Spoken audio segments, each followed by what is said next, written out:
This week marks the 25th anniversary of a milestone civil rights bill signed into law, the ADA, or Americans with Disabilities Act. Its legacy continues to grow, and yet formidable problems and discrepancies remain a daily part of life in the U.S. We explore those challenges, but first, a bit of background on some of the accomplishments. With today's signing of the landmark Americans for Disabilities Act, every man, woman, and child with a disability can now pass through once closed doors into a bright new era of equality, independence, and freedom.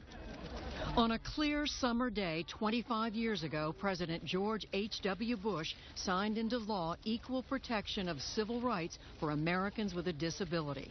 The landmark bill prohibits employment discrimination and guarantees access to public places, restaurants, hotels, and most critically to public transportation.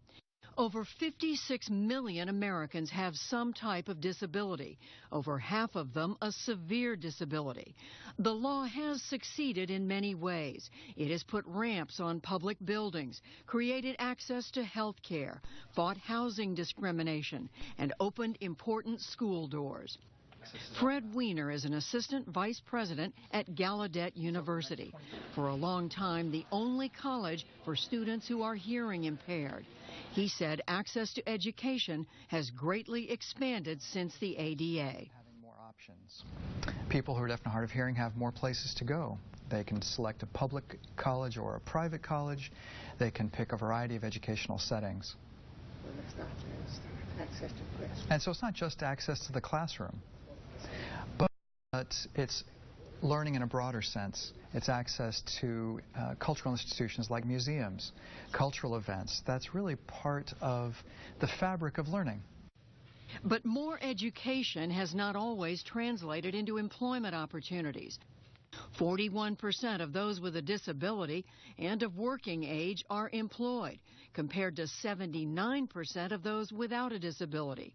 Even those who are employed earn on average 37% less than their able-bodied counterparts. President Obama made note of the disparity at a celebration for the act earlier this week. In some cases, it's a lack of access to skills training. In some cases, it's an employer that can't see all that these candidates for a job have to offer. Whatever the reason, we've got to do better. Our country cannot let all that incredible talent go to waste. While much work to enforce the law remains to be done, technological advancements over the past 25 years are creating opportunities where there once seemed no hope. Jason Barnes lost part of his arm during a work accident. He was a talented drummer and originally continued playing with a rudimentary prosthetic.